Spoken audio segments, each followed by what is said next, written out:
샬롬. 1월 11일 새벽 기도회를 시작하겠습니다. 오늘 우리에게 주시는 하나님의 말씀은 요한 3서 1장 1절로 15절 말씀입니다. 장로인 나는 사랑하는 가이오 곧 내가 참으로 사랑하는 자에게 편지하노라.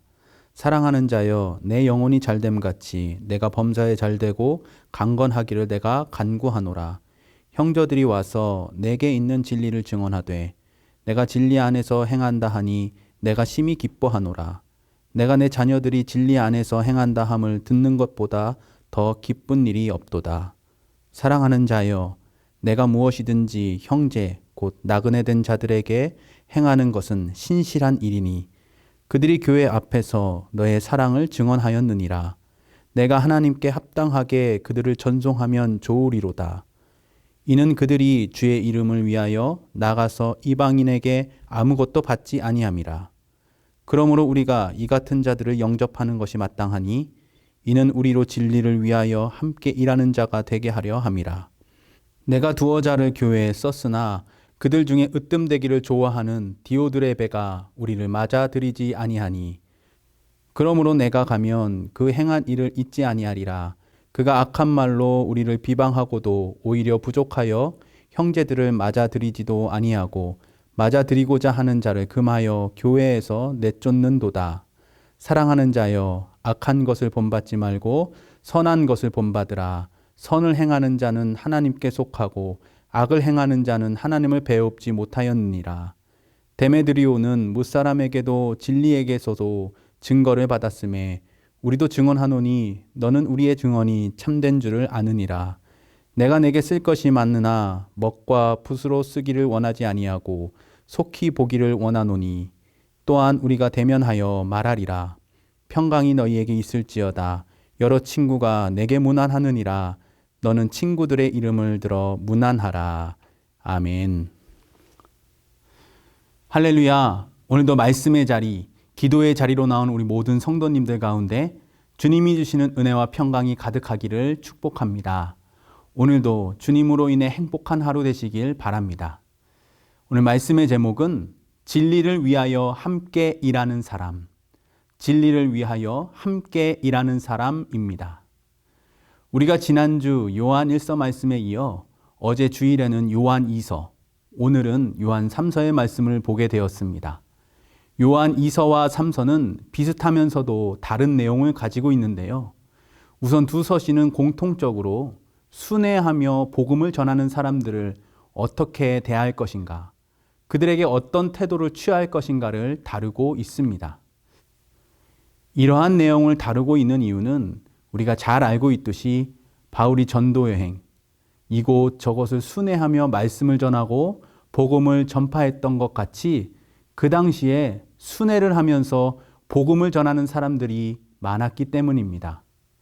이들이 새로운 지역에 가면 그들을 맞아들이고 섬겨주는 사람들이 필요했죠. 그 역할을 교회 공동체나 그리스도인들이 감당했는데요. 그런데 그 사이에 몇 가지 어려움들이 생기게 됩니다. 그 지역, 교회 공동체의 입장에서의 어려움은 복음이 아닌 거짓 가르침을 전하는 사람들로 인한 것이었습니다. 이들은 마치 순회 전도자처럼 지역을 오가며 그곳의 교회의 공동체와 그리스도인들을 만나 거짓 가르침을 전했고 그것이 교회들에게 큰 문제가 되었습니다. 이러한 이유로 쓰여진 편지가 바로 요한 2서입니다. 요한 2서의 말씀을 보면 진리와 사랑에 대하여 강조하면서 거짓 가르침을 분별할 수 있도록 했고 성도를 미혹하는 자들을 경계할 것을 말씀합니다. 그리고 순회 전도자들의 입장에서의 어려움은 어떤 지역에 가면 너무나도 귀한 환영과 환대를 받았지만 또 다른 지역에 가면 그들을 환영하기는커녕 오히려 내쫓고 거부했던 그런 교회와 그리스도인들을 만나기도 했습니다. 그러다 보니 복음을 위해 수고하고 자신의 삶을 들여 헌신하는 이 전도자들이 큰 어려움을 겪기도 했죠. 이런 상황에서 교회들은 순회 전도자들을 어떤 태도로 어떻게 섬겨야 하는지를 전하고 있는 말씀이 바로 오늘 본문 요한 3서라고 할 수 있습니다. 그래서 오늘 본문에서 가장 핵심이 되는 말씀이 8절이라고 할 수 있는데요. 우리가 8절 말씀을 함께 읽어보겠습니다. 그러므로 우리가 이 같은 자들을 영접하는 것이 마땅하니 이는 우리로 진리를 위하여 함께 일하는 자가 되게 하려 함이라. 아멘. 지금 나그네들, 즉 순회 전도자들을 영접하느냐 아니면 쫓아내느냐 하는 것이 문제라는 것을 우리는 알 수 있죠. 그의 결론이 무엇입니까? 그들을 영접하는 것이 당연한 일이고 이런 사람들이 바로 진리를 위하여 함께 일하는 사람이다라고 말하고 있습니다. 진리를 위하여 함께 일하는 사람. 이것을 새번역 성경에서는 진리에 협력하는 사람이라고 번역합니다. 여기서 진리는 예수 그리스도, 복음을 말합니다. 사도 요한은 복음을 위해 수고하고 헌신하며 그 말씀을 전하는 사람들을 기쁨으로 영접하고 돕는 것. 바로 이것은 그들과 함께 일하는 자가 되는 것이고 그들과 협력하는 것이라고 말씀하고 있습니다. 그리고 본문 전체에서 3명의 사람을 예로 들면서 어떤 사람이 진리를 위하여 함께 일하는 사람인지를 소개하고 있습니다. 가장 먼저 등장하는 사람은 가이오입니다. 오늘 요한 3서의 수신자인 가이오는 큰 칭찬을 받고 있습니다. 본문 3절 말씀입니다. 형제들이 와서 내게 있는 진리를 증언하되 내가 진리 안에서 행한다 하니 내가 심히 기뻐하노라. 아멘. 가이오에 대하여 많은 형제들이 그가 진리 안에 행하는 모습을 증언하였는데 그것이 사도 요한에게는 큰 기쁨이었고 또한 자랑이 되었습니다. 자신이 가르치고 아끼고 사랑하는 사람이 많은 사람들로부터 칭찬받는다는 것이 참으로 대견스러웠던 것이죠. 이런 가이오가 얼마나 귀한 일을 감당했는지 오늘 본문에서 소개합니다. 본문 5절 말씀입니다. 사랑하는 자여, 내가 무엇이든지 형제, 곧 나그네 된 자들에게 행하는 것은 신실한 일이니. 아멘. 여기서 말하고 있는 나그네가 바로 순회하며 복음을 전하는 사람들을 의미하죠. 가이오가 이들에게 행한 일이 너무나도 신실한 일이라 말합니다. 그렇다면 그가 행한 신실한 일이 무엇일까요?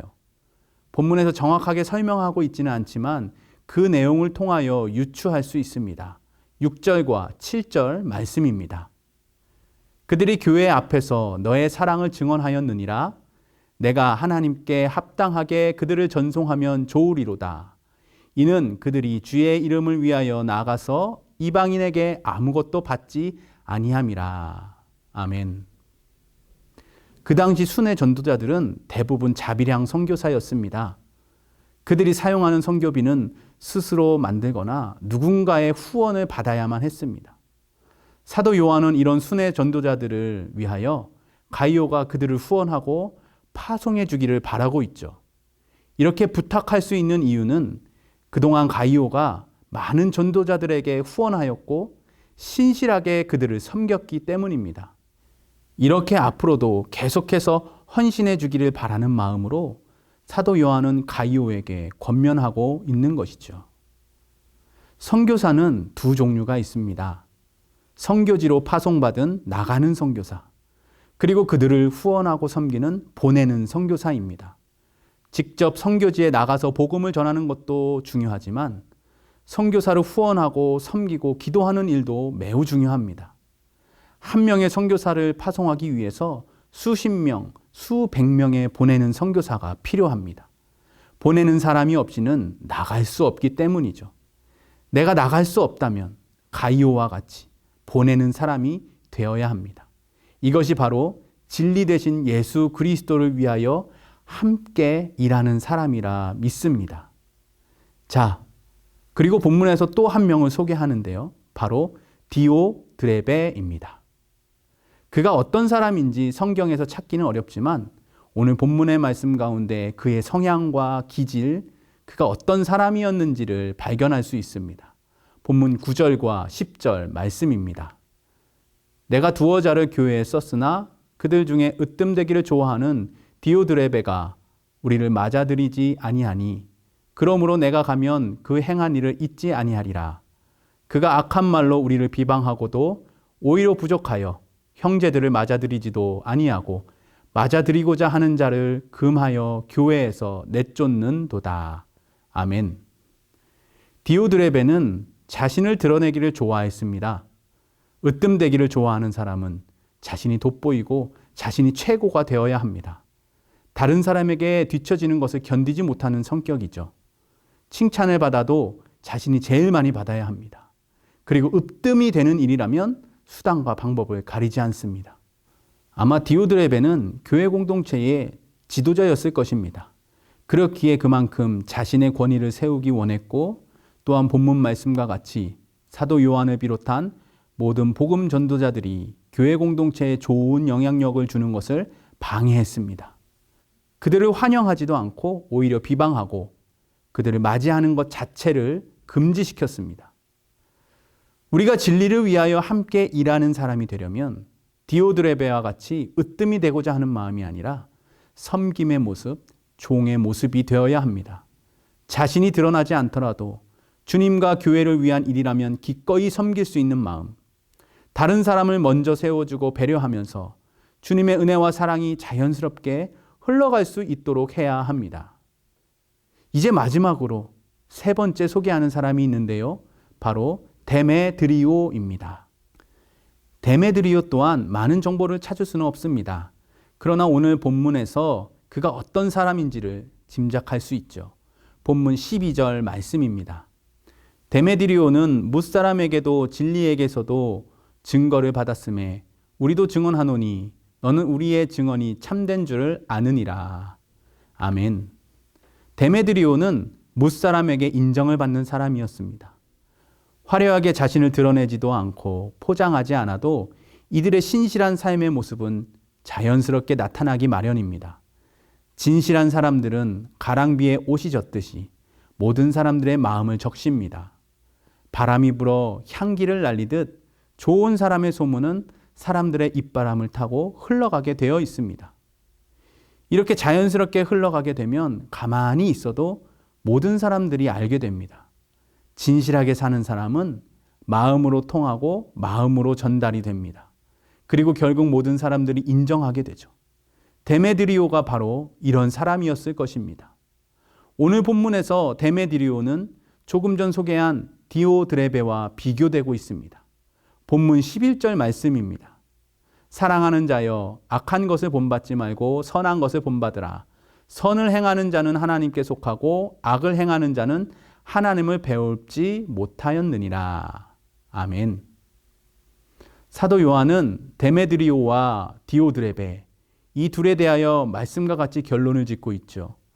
선을 행한 데메드리오는 하나님께 속한 자이고 디오드레베는 악을 행한 자로 하나님으로부터 멀리 떨어지게 된다는 것입니다.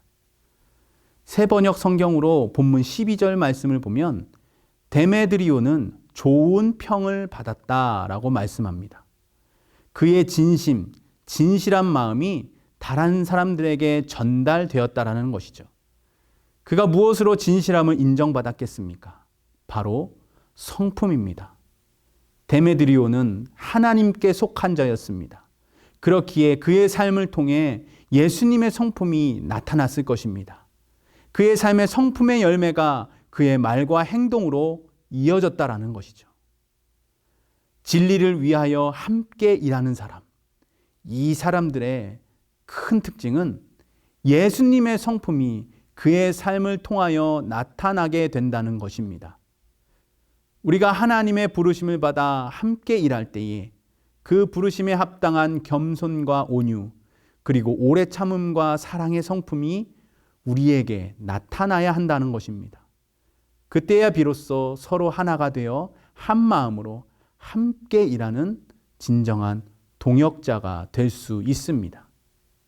사랑하는 여러분, 영국의 신학자 프레드릭 페비 브루스는 바울 곁의 사람들이라는 책에서 이렇게 말했습니다. 하나님은 항상 사명자에게 도울 수 있는 손길을 허락하신다. 그리고 이것이 하나님의 일하는 방법이다. 이 말은 주의 일을 할 때 늘 돕는 손길을 붙여주시기 때문에 절대로 혼자서 그 일을 하지 않는다는 것입니다. 그렇기 때문에 내가 주님의 일을 지금 감당하고 있다면 나는 지금 바로 누군가의 동역자라는 사실이죠. 그래서 우리 모두는 진리 대신 예수 그리스도를 위하여 함께 일하는 사람들, 바로 동역자로 부르심을 받았습니다.